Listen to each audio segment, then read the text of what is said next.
This RealAg Radio podcast is brought to you by Economics. Everyone has questions about their farm. From general inquiries to in-depth fertilizer questions, find straightforward answers at nutrien-economics.com. It's time for RealAg Radio on Rural Radio Channel 147 on Sirius XM.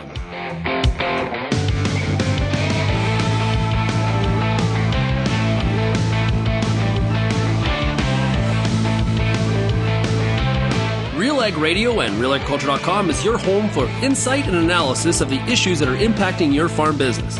Let's get real and get connected with RealAg Radio.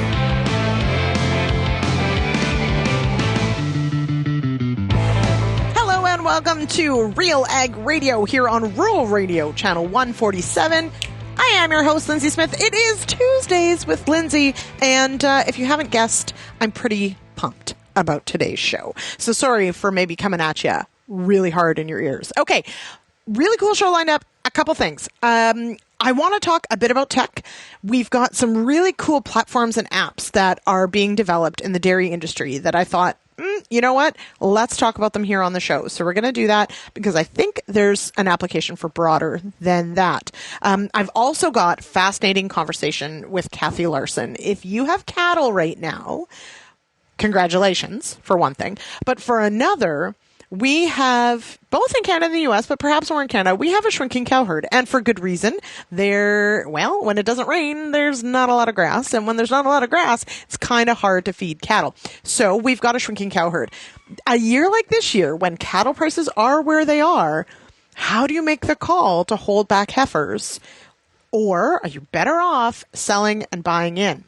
Kathy Larson's going to break it down for us. Think about all the things that we have to work into that equation. So that's later in the show. And then we've got Sean Haney's going to hop on for one segment to talk with Brent Derkatch. He's the new president and CEO of Canterra Seeds. And to bookend the show, I've got a clip from last night's Agronomists on using drones to apply seed. And this discussion, so cool. I highly recommend check out the full episode. We are talking about, just how successful can we be potentially flying cover crop on right ahead of the combine, let that chaff spread over it, up it comes. Could we be looking at just an incredible tool for our fall seeding pass? Maybe, baby. All right. Okay. We're going to take a quick break. I'm going to be back right after this. We're going to learn all about some really cool new apps and software platforms within the dairy industry.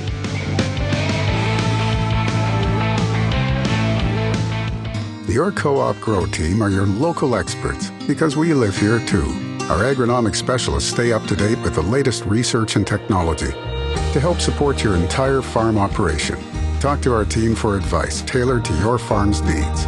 We have recommendations to help you optimize your crop yield and quality while enhancing the health of your land. Co-op, we're all growing together.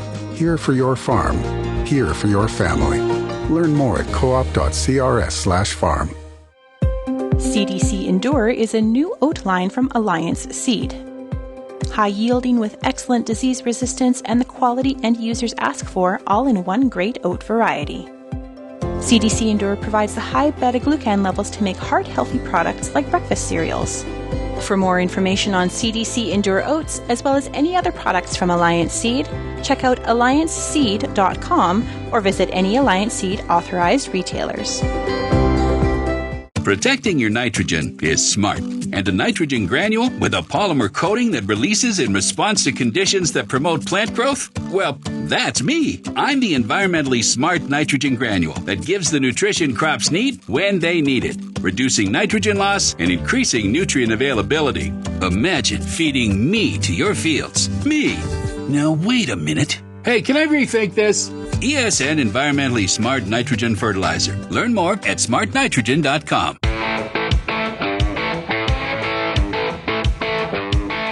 All right, so I'm not going to commit to like a Tech Tuesday because it's Tuesday with Lyndsey and we don't need a whole bunch of names for Tuesday. But I did choose a few pieces here today to sort of tie in the beginning and the end of today's show. So to kick it off, I'm going to pull two pieces that I thought were really cool. So these are dairy related, but there's a few things that I think really they apply to more than just dairy. But of course, these are platforms that are being produced for the dairy industry. So my colleague, Brent, of course, you hear him here on the show every once in a while.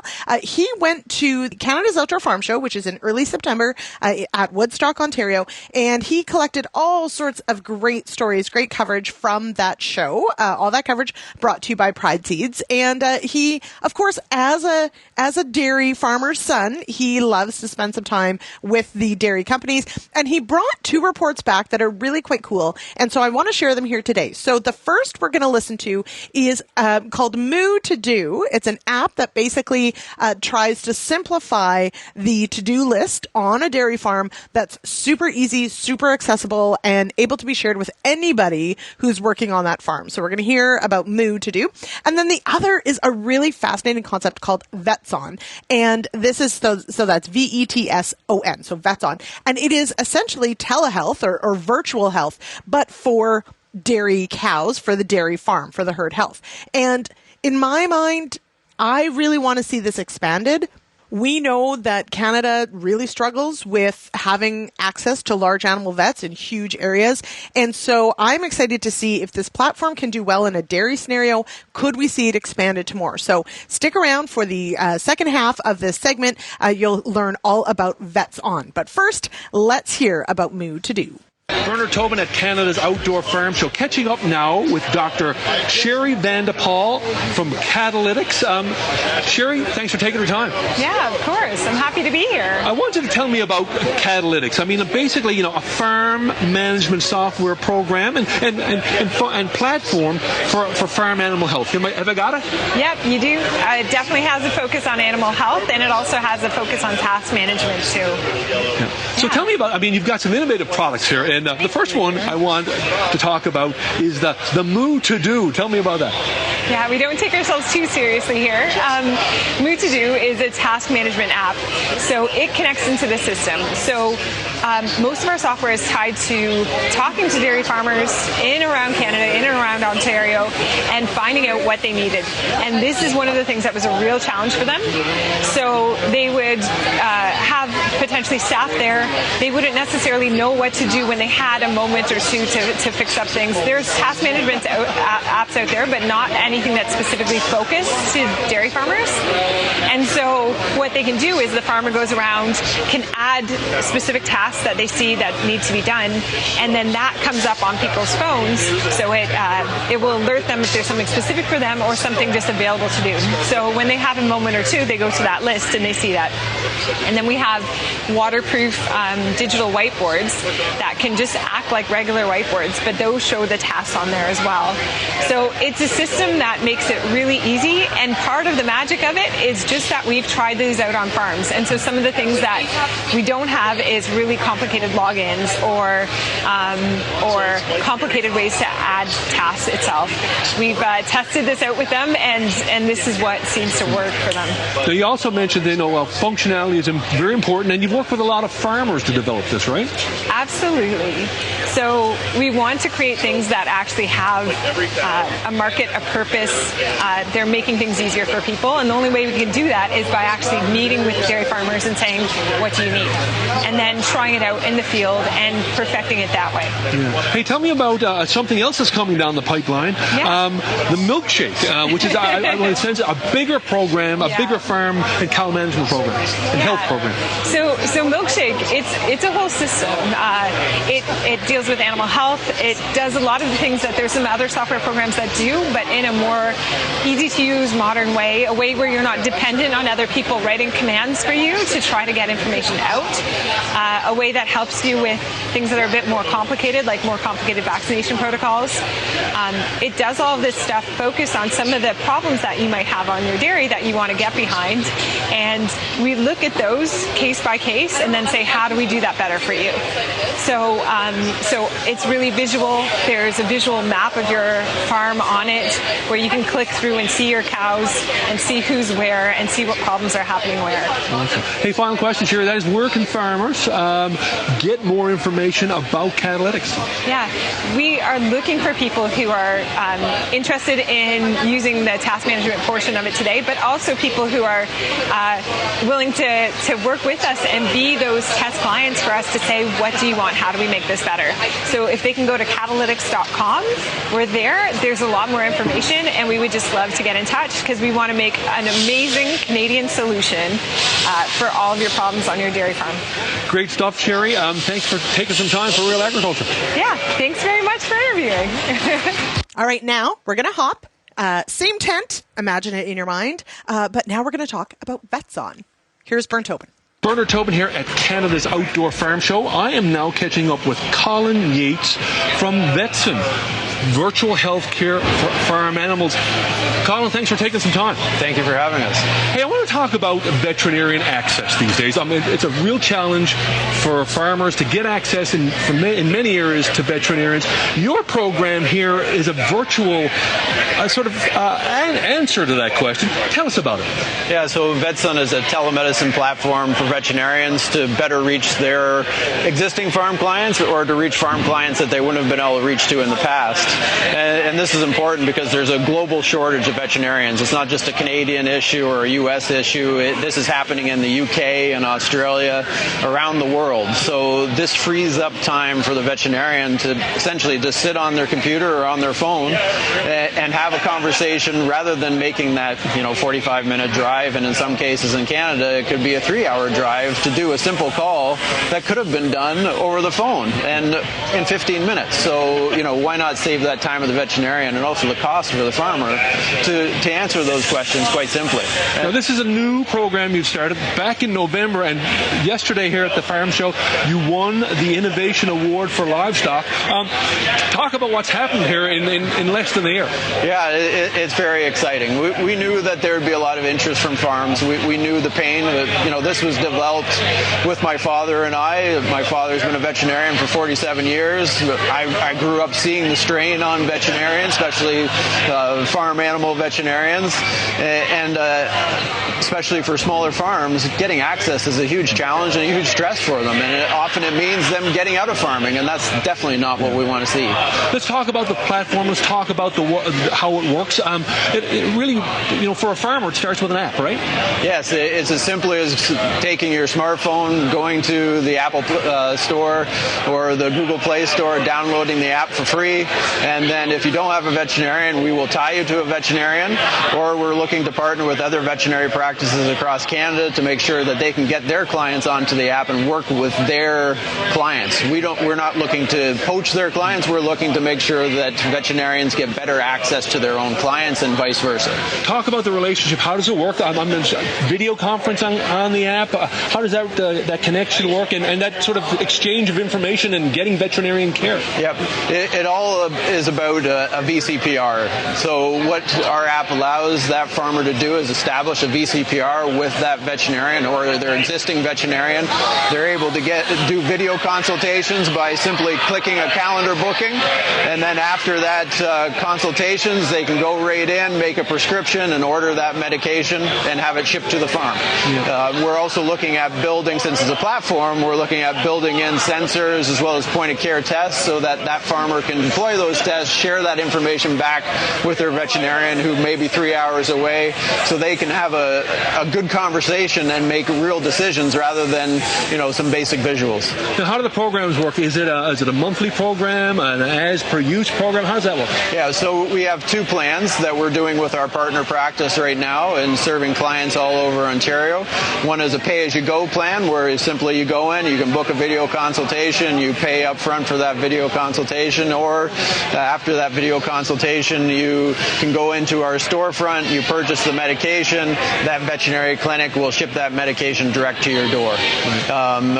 Or there's a monthly plan that gives you 30 minutes of free consultation per month as well as a free shipment of medication right to your door per month. Now you had more than 100 farmers prescribed here. You'd like to take this across Canada. You're in Ontario now, but those growth plans would be there? Oh yes, we're not just looking to take it across Canada, but this is a global issue when technology is a global solution to that issue. And it doesn't matter, what type of farm you are. You need to talk to your veterinarian to help make you those decisions. We can do this across globally in scale. How do farmers get connected with VETSon? Yep, you can go to our website at vetson.ca, or you can just go to the Play Store or on your iPhone on the App Store, download our app, connect to us, and we'll be happy to talk to you. Great story, Colin. Hey, thanks for taking some time for Real Agriculture. Thank you for taking the time to meet us. All right. Thank you to Brent, Tobin, and of course to the people with Moo to Do and VETSon for joining us here on the show. We're going to hop to a quick commercial break, and then I will be back with Kathy Larson out of the U of S to talk about, in a year like this one, what it costs to keep back your heifers.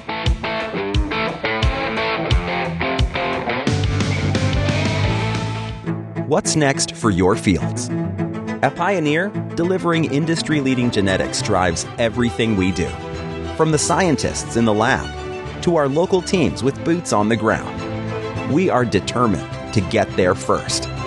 Developing top-performing products, proven in more growing conditions than ever before. Pioneer. What's next happens here. Visit pioneer.com/Canada to learn more. There's a reason we call it the Corn School. Videos on everything from planter setup, weed control, field trial results, yield strategies, and so much more. The Corn School on RealAgriculture.com has the information and advice you need to help you succeed. Brought to you by Pride Seeds and BASF, Corn School episodes are available at cornschool.com, from realagriculture.com, or as a podcast from your favorite streaming service. Download the latest podcast today. As a grower, you spend a lot of time focused on the details. And sometimes it's only after harvest that you can step back and see the bigger picture. At AGI, we spend a lot of time focused on details too, making sure you can store your grain how you need to and move it when you need to. Learn more at aggrowth.com.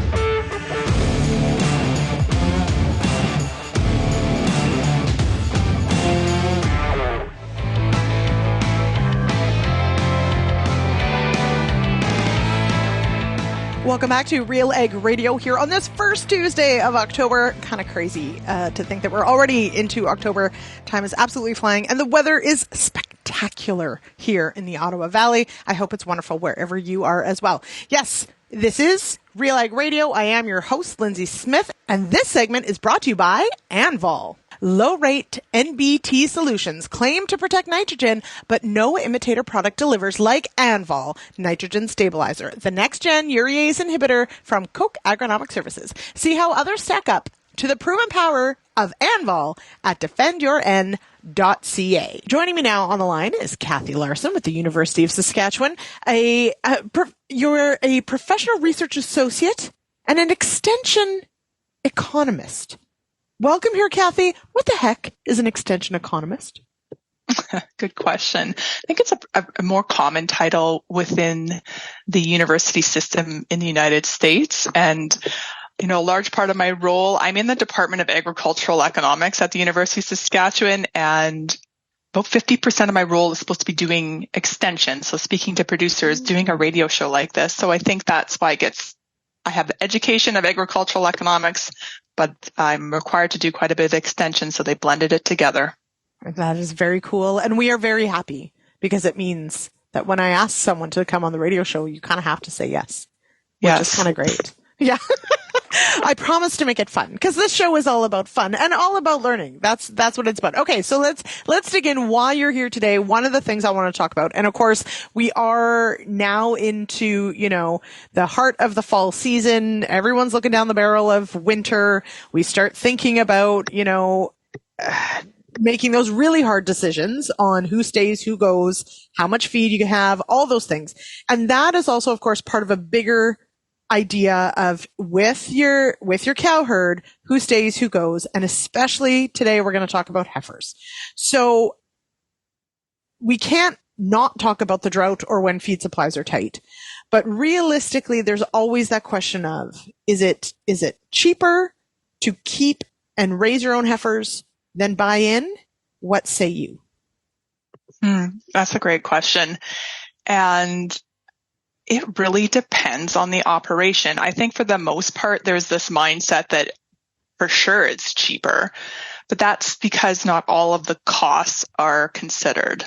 So you don't have to have that physical outlay of cash of $2,000, $3,000 for a bred heifer, but you have to keep that heifer calf back. And for example, this fall when prices are so hot, the money that you give up or forego by choosing to keep the calf rather than sell her as a feeder calf, that needs to be figured into the cost of raising your replacement. So right off the bat, I'm trying to, prices right now, maybe they're going to tame down a little bit as we get more into the fall run, but let's say $3 per pound for 550 pound heifers. I realize that's below where we are right now.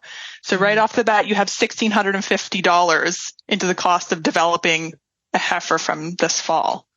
So really need to do your math. And the Beef Cattle Research Council actually has a little calculator that is based on something I developed a number of years ago that can help producers pull together the numbers to figure out what it's costing them to develop replacement heifers on their operation. So, which is very cool. And I'm glad that something like that even exists, because when we dig into, what's the right call, do sell and buy later, you do have to factor in several costs, and one is, as you've already put out, the opportunity cost essentially of having that cash in hand versus keeping back that calf.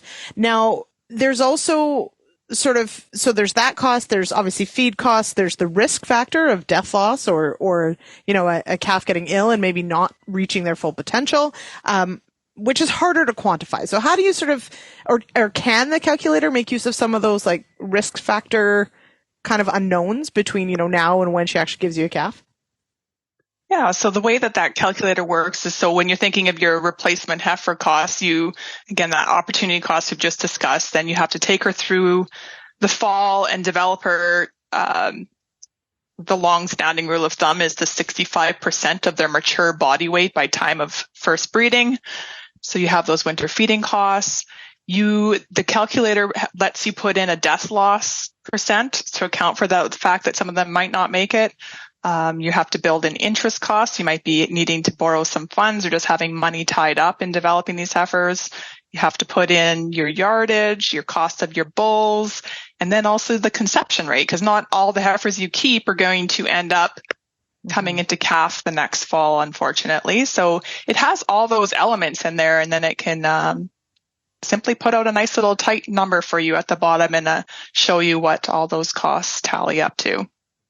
Now, at the same time, there are those who are going to say, I know my cows, I chose my bulls well, I want these heifers. But there's the flip side of what could you potentially be giving up as far as genetic gain by perhaps focusing more on buying in bred heifers or maybe even young cows, let's say? Yeah, good question. So we know from industry's cow-calf surveys that a lot of producers within Canada and the U.S. opt to go the route of selecting heifers from their own herd. But I have come across over the years operations that do not want the headache of calving heifers. They want to buy in young bred cows, or they're buying in bred heifers from someone else who is keen on developing bred heifers for others. There's operations that do that. So you don't have to incur all those costs to, a calf that's kept this fall. She's not going to give you any revenue until the fall of 2025 when she weans her first calf. So, and then there's that component you said with the genetic progress. So we have that opportunity through the bulls that we bring in, but also through those females. So if you want to take your herd in a slightly different direction, the easiest way to do that is through bringing in good proven females from operations that you got acquainted with. Like, go to the operation and visit that operation, see how they're managing their females and what they look like out on pasture and things like that. Lots of operations are, if they stand behind what they're doing, they'll be keen to host you and let you take a look around their place. Mm-hmm. And of course, we can't downplay the importance of what feed is going to cost this year. And what it has cost. And really not even just cost, but just availability. So there are going to be herds out there right now that have ample feed. Probably makes more sense for them to be raising heifers than perhaps somebody who's really in short supply. Now, the flip side with, buying in heifers, bred heifers, or let's say buying in, as you mentioned, maybe a young cow that, so you don't have to deal with the headache of first timers. All of that though, and here's the thing that sometimes is hard to work into your thought process, you're going to have to pay more for her than maybe you sort of think about. It's like, oh, well, I'll just keep my own heifers. But in thinking about that, like a young cow, especially right now, like that means her value has gone up too. So how do you sort of get your head wrapped around or budget for, if you're not going to bring up all your own heifers, maybe you bring some, maybe you bring none. How do you sort of budget for what that cow or a bred heifer is going to cost? Sure. So right now when prices are hot, I think we all wish we had more calves to market, more cows that are calving. And there's the cattle cycle where we know that people get on the bandwagon and want to expand in times of high prices. But then by time those females, start having calves to market, prices start coming the other way and you never ever fully recoup those costs. So that's something to keep in mind when we have high prices right now. It might not be the best time. Every operation is different. You need to run the numbers for yourself. You might be best to just sort of let your herd be steady state or decline a little bit. You're not maybe replacing all the females that are leaving your herd due to being open or death loss or just end of life. It's a good point you bring up of just holding firm. I think that many of us, with livestock, there's always this idea that you always have to be getting bigger. But that's not always the case. There is such thing as right sizing based on what's in front of you this year. Well, what's in front of you for your resources? Yeah. I mean, young operations, sure, there's probably this need to get bigger to achieve those economies of scale that come with just having more females to spread some of those fixed costs across. But as you get longer in the tooth or more established as an operation, land's expensive.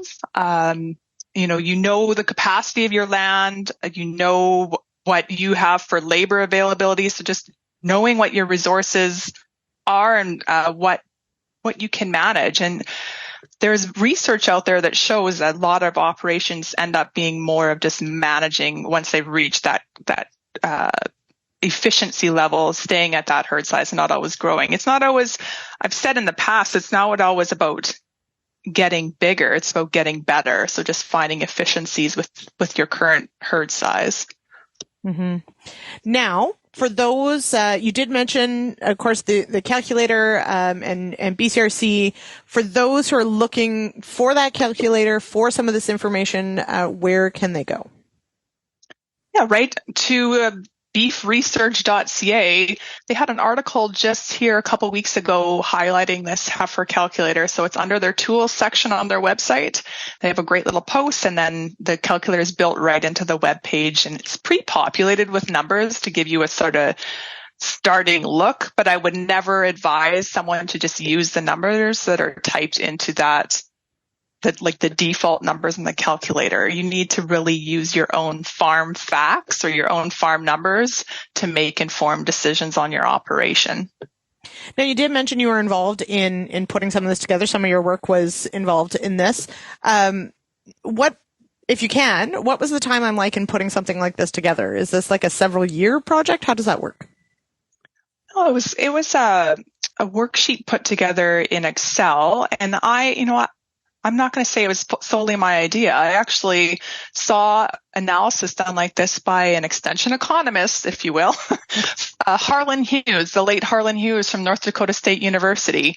He has long spoke about the need to really figure out what it's costing to raise your replacement. So I developed a calculator based on his teachings.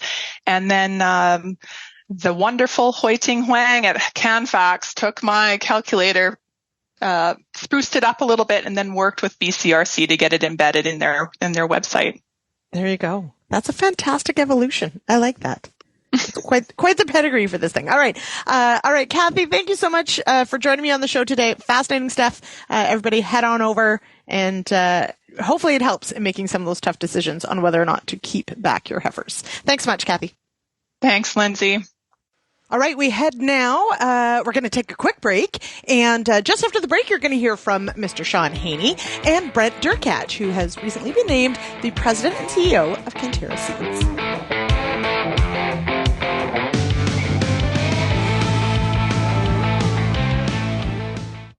Dedication.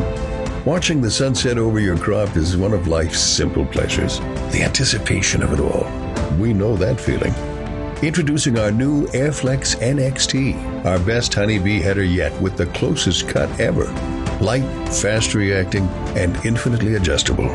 More yield, less time and work. Airflex NXT focuses on the future. What drives your next? Visit honeybee.ca or contact your nearest honeybee dealer. When it comes to your farm, you demand performance, because what goes in determines what comes out. At Pride Seeds, we deliver on performance. With best-in-class corn hybrid seed, you'll see results when it comes to premium yields in all the ways that matter. Moisture, nutrition, dollars per acre, and of course, tonnage. So discover your farm's advantage, the Pride Seeds advantage. Visit your local dealer or prideseeds.com today.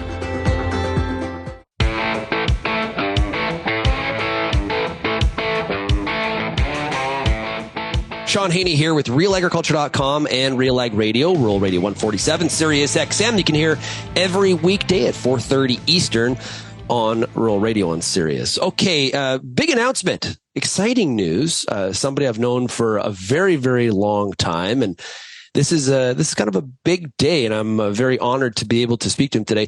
We're talking to the new CEO of Canterra Seeds, and that is Brent Derkatch. Brent, congratulations. Thanks, Sean. Really appreciate it. And thanks for reaching out for a conversation today. Yeah. So this is, like I said, a pretty big day. And the announcement has just gone live here today on this Monday. And Dave Hansen, a longtime CEO, roughly about 14 years, is retiring. And so the announcement's been made that you're going to be the new CEO. Brent, talk about your emotions here today as you take on a role in an organization that you are no stranger to. Yeah, this has been a long time at Canterra Seeds. I'm coming up on 22 years with the organization and 25 years in total in the seed industry. But it's an incredible honor, quite frankly. I've been able to see the business grow and evolve.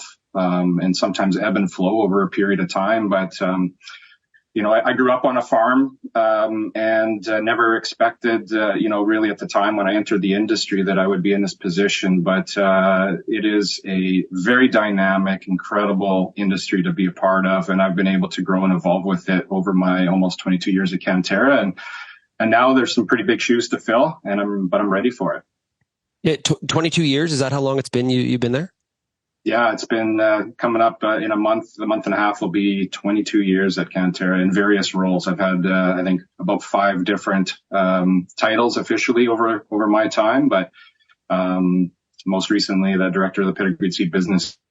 Now, going forward, what do you see as some of what are you excited about? What are you looking forward to diving into as the new leader of the organization? What are some of those key priorities going forward?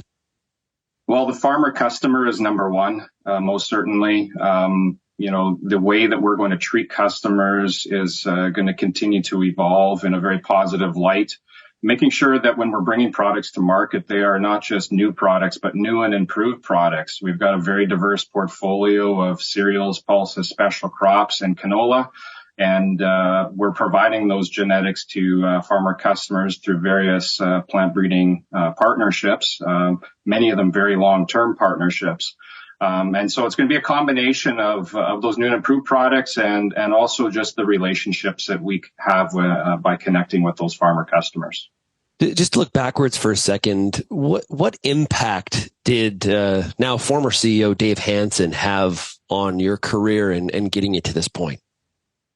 Yeah, he's been an incredible coach, not just to myself and my colleagues at Canterra, but the broader industry. He's been very involved in various associations. So he's been doing a lot of heavy lifting, I would say, even beyond the borders of Canterra. But for me personally, he has really set a high expectation of professionalism, of leadership, of doing what's right for the customer, and just that details really matter. We really focus on those details in everything we do, whether it's from a marketing and communication perspective, whether it's from, how we choose and select our new products, how we manage our seed production and distribution. It's all about doing what's right and doing it to the most professional standards. And so that has been instilled and ingrained in all of us at Canterra Seeds. Now, LCRC is the plant breeding JV with Lima Grain cereals. Talk about the importance that venture plays in the future of Canterra. Yeah, that organization was established with the first field season in 2016. And like any breeding program, it does take some time for products to come to the marketplace. And so we've already commercialized a couple of spring wheat varieties, one Canadian Western Red Spring and one Canadian Prairie Spring Red variety. And we have a few others that are in seed production. But this is really about ensuring security of supply of cereal varieties, namely wheat, that we can then offer to our seed grower shareholder network across Western Canada and ultimately to those farmer customers out there. So they have, some opportunity to license some pea and lentil varieties from the Lima Grain and Saskatchewan Pulse Growers partnership. That's a really encouraging evolution to pulse variety development in Western Canada, and we're pretty excited to be a part of that. So we already have licensed a couple of lentil varieties as well as a yellow pea variety and are working on seed increase. So those products are going to be coming to farmers real soon. Great stuff. So I'm sure that you have thought for a while now what this first 90 days is going to look like. I'm sure it's going to be a bit of a whirlwind. You're fortunate enough, like you said, 22 years in the organization, so you know a lot of the stakeholders internally and externally. But what does the first 90 days look like for you? Yeah, a lot of it is going to be, doing a lot of listening. I've got a lot of feedback I'm looking for from my colleagues. Even though I've been with the organization for a long time, I don't want to take anything for granted. I don't want to make any assumptions that I know, all of the nuances. I've been primarily focusing on our cereals and pulses business for the last 5 years, as well as to a degree on our marketing side. But our canola business is still such a critical component of our commercial success. And, there are some of our distribution partners and suppliers that I want to make sure that I spend some quality time with over these first 3 months or so. And, so, that'll be a big part of it. It's just a lot of listening, a lot of asking questions. And I really am planning to take the approach of I'm new here. I want to use this transition and change of leadership from one CEO to the next as an opportunity, not just for myself to think differently, but for our entire team to think differently. As you mentioned, you've been in the cereal and the pulse business as of late, but obviously the canola business plays a very key role in Canterra Seeds' business plan. Access to genetics, make sure you've got top end flight genetics to bring to the farmer. Any things you're focusing on there in terms of the future? Yeah, well, for one point is that we rely exclusively on partnerships. We are not a vertically integrated business in the form of where we have our own canola breeding activities. We work very collaboratively in partnership with multiple plant breeding organizations. And so that vertically coordinated activity is something that we have to focus on across the organization. And so, looking at those multiple partners for access to diverse genetics will be, continue to be, whether it's a new packaging approach, those are all things that we're going to be looking very closely on with our operations team. But the one thing that won't change is our commitment to high quality and high standards and customer service. As you're sitting here talking, Brent, I think back to maybe that was 22 years ago. Of course, I've had a long time association with Canterra Seeds as my former seed retailer days and seed grower days. It's a long time for both of us since, having a drink in the hospitality room and two young bucks kind of new to the industry and looking forward. It's a pleasure here to talk to you on this launch here today, this announcement, and wish you nothing but the best. Well, I appreciate that, Sean, and I vividly remember some of our first encounters and the great fun that we've had together. But it quite frankly has been, quite a journey, and I'm so, I'm so privileged to be working in agriculture, but also in the seed industry. It's people like you and so many others that really doesn't make it feel like work at all. It's been absolutely fantastic, and I'm really looking forward to taking on this new role and responsibility with Canterra Seeds. Great stuff. Well, hey, Brent, thanks so much for joining us here today. I'm sure you've got a whole lineup of stuff here to do today on day one. So all the best to you, and thanks a lot for joining us here for the announcement. Thanks again, Sean. Appreciate it. All right. Big thanks to Sean Haney and Brent Derkatch for joining me on the show here today. Congratulations to Brent. It's pretty cool when you get to see people really achieve some fantastic success. So Brent, of course, and Sean know each other well. I've known Brent for many years, and it's pretty cool to see him stepping into the CEO role, president and CEO of Canterra Seeds. We'll go now. We'll take a quick break, and I will be back with a fascinating discussion with Reuben Stone and Felix Weber from the Agronomists from last night, right after this.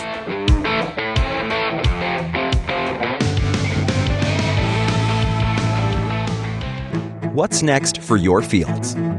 At Pioneer, delivering industry-leading genetics drives everything we do. From the scientists in the lab to our local teams with boots on the ground. We are determined to get there first. Developing top-performing products, proven in more growing conditions than ever before. Pioneer. What's next happens here. Visit pioneer.com/Canada to learn more. At Brett Young, we focus on what's real. It's how we became Canada's largest independent seed company. That's why we're asking a real farmer, what do you think of BY6217TF, Brett Young's TrueFlex Canola Hybrid? What's that? BY6217TF, Brett Young's TrueFlex Canola Hybrid with Pod Defender shatter reduction technology and Defender-rated club root and blackleg resistance. Good yield, yeah. Probably choose it again. Thanks, Chris. Talk to your Brett Young retailer today to see for yourself. Brett Young, distinct by design.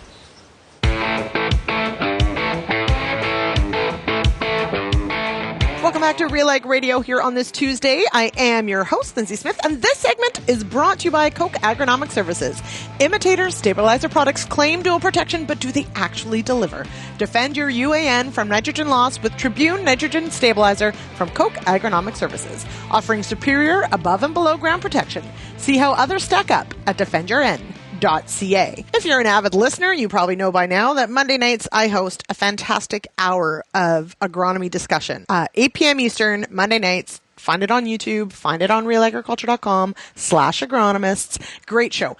And so I promised that we would bookend the discussion today on the show with technology. And so it's a little out of my wheelhouse, I won't lie, but last night's episode was all about using drones, UAVs, to fly on seed and some fertilizer, and of course where we might go in the future with perhaps herbicides or other pesticides.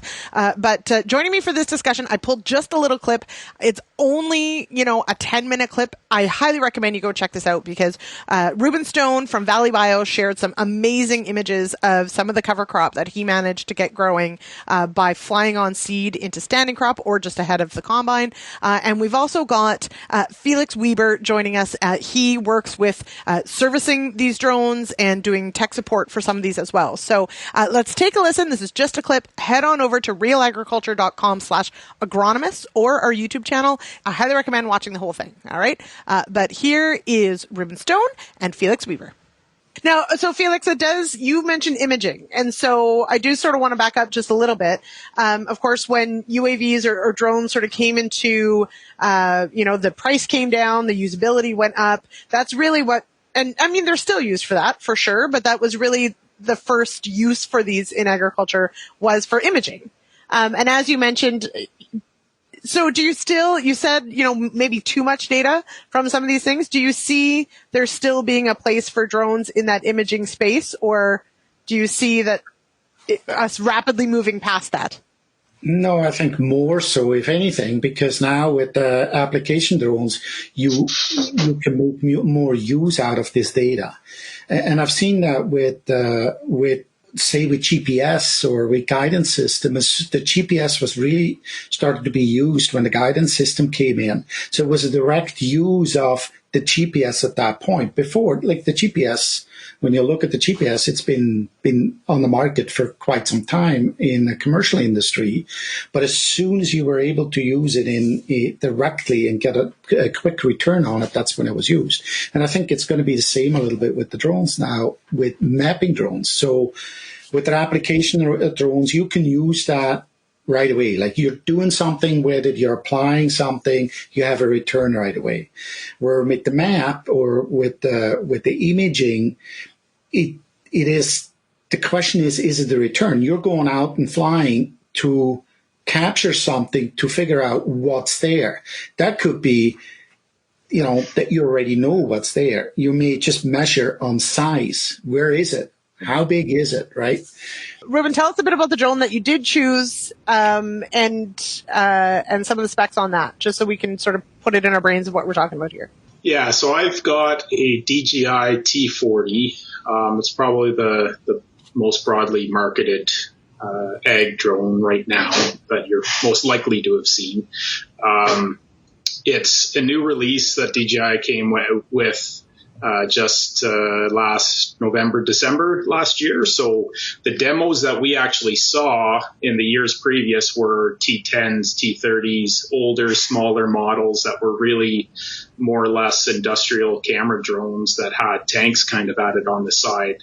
Whereas the T40, I think they really addressed the direct needs of agriculture and really built an ag drone from start to finish. You can see from the manufacturing and the usability, they addressed a lot of agricultural specific things with that equipment. So that kind of let me dive into that as interest. If they hadn't have come out with the T40, I don't think I wouldn't have purchased an older drone. I don't think they were quite ready. So there are some competitors in the marketplace too. There's at least two other manufacturers that I know of. DJI does seem to have quite a jump on things, but they market the T40 as a 50 kilogram, 40 liter payload. All up gross weight, it's 205 pounds, not quite 12 feet across corner to corner. It's swinging 8 propellers that are 52 inches, I believe, at around 3,000 RPM. So it's quite the rig. Yeah. So we've used it almost exclusively for seed, just a little bit of fertilizer, and then cover crop into wheat. So this is a twin row wheat crop, and we were just in front of the combine in this scenario. So we were throwing seed down on the ground, and the combine was harvesting and throwing straw on top of it. And this is only a 38 pound an acre rate of oats and peas, buckwheat, radish, and sunflower, I believe. So pretty low rate. That was more the request of the producer. rather than it's not a drone capability thing. What we found is these lower rates are actually sometimes more challenging than a higher 100-pound an acre rate. Somewhat counterintuitive, but the longer flight times of doing a low rate can make the flights somewhat more challenging in that year with your power management, because it's carrying more load longer. 100 pounds an acre is actually fairly efficient, that you can dump a tank quite quickly and be back for more. So diverse mixture on this. There's another picture here that I took today of this same mixture. So this was done July 28th or so, and a couple months later, this is what we've got here now with peas and oats and radishes that are pushing pretty good. So he's getting ready to strip till this ahead of corn for next year. He has been talking about having some animals come in and graze on this acreage here too. So very quickly, we can't have a discussion about using drones for applications without, of course, talking about the potential of using them for pesticides. And right now, there's actually only 2 products that are registered for application by drone, and they're both larvicides, essentially for mosquito control. That's correct, yes. We only have them, but I can also tell you that that's right. Yeah. I can also tell you that there's a lot of work done in the background, and I don't expect it before next fall or 2025 to come in effect. But also remember, when you buy a drone, you don't want to start with herbicides or so on first anyway. Get experience with it. Now, Reuben, looking at just your first season under your belt, really, and some of these things we're still early October, and based on the forecast, I mean, we could be having the same conversation a month from now. So just a world of opportunity, though, opening up. What are you most excited about after this first season to try next year? Well, some of these integrations, right? So there is a mindset change that's starting to happen with, okay, well, how do we use these tools now? Because it opens up a different operating method potentially altogether. And hopefully we'll be doing more on the fertility side of things, more fertility work, looking at timely, more season-long foliar type applications. What can we do with plots next year around growing a better crop, more or less exclusively with the drone to feed the crop? There's a lot of neat stuff happening if we can tie that really responsive, timely application back with the data management of what's going on in the field, nutritionally and biologically. I think it opens up a lot of opportunities. So if we can integrate those two together, that should make for some neat responses in crop next year. So that's a lot more complicated than throwing some cover crop seed out. But I think that's where we'll see, some of the big use cases coming with the crop.